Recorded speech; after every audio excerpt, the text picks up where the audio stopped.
Good evening, dear friends. Thank you for being here, for taking a moment in this swirling, chaotic world to just sit, breathe, and listen. I imagine some of you have had days, maybe even years, where the weight of life has felt too heavy, where you look in the mirror and wonder who that tired soul staring back at you really is. Tonight, let's speak to that soul, the one that's weathered, but still here. I'll tell you, I've always believed that the kindest, most resilient people I know are the ones who smile the widest, even when they're falling apart inside. It's a funny thing, isn't it? We all wear these masks, these beautiful, sometimes exhausting masks. But behind them, there's a truth, an untold story, a struggle that's so deeply personal, it feels like sharing it would somehow make us less. But what if I told you the opposite is true? That in exposing those hidden cracks, we don't fall apart. We actually start to heal. You see, I once met someone who made everyone laugh. People loved him for his warmth, his humor, his way of making you feel seen. But when the lights were off, he was just another weary soul trying to figure out this human experience. And that person, that beloved soul, was me. I know firsthand that sometimes the people who seem the strongest, who bring the most light, are the ones who are just as lost and just as vulnerable.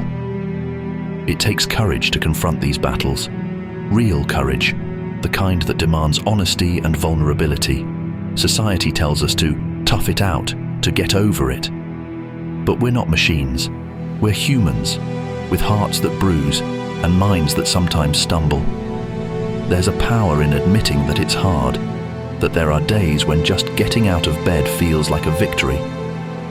And that, my friends, is the first step toward healing. Being vulnerable doesn't make us weak.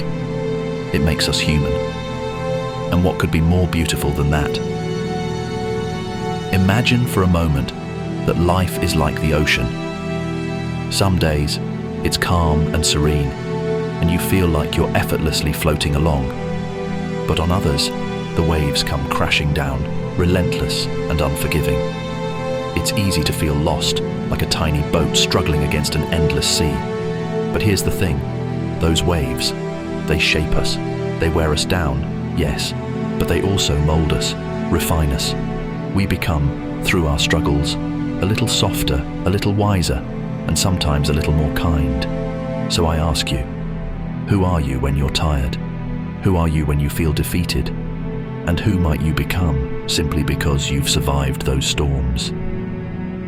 You, my friends, are weathered souls with unbreakable hearts.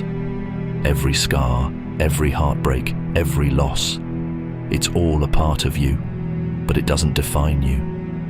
I know some of you might feel like you're walking alone in the dark. And I know that sometimes it feels easier to hide the struggle, to say, I'm fine, even when you're not. But we're not here to be perfect.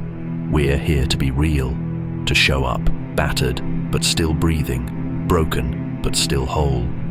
Take off the mask when you can. Embrace your story, the real story, the one that isn't always pretty or polished, because in that honesty, in that rawness, you give others permission to do the same. You become a light in someone else's darkness.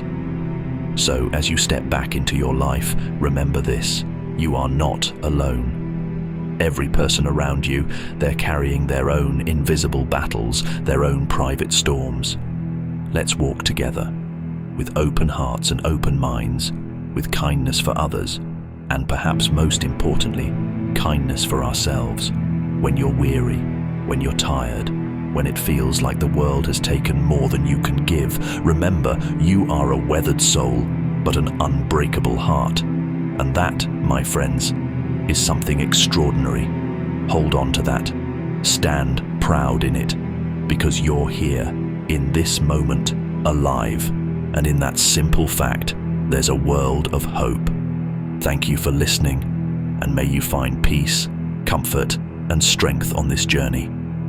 Take care of yourselves, and remember, you're never alone.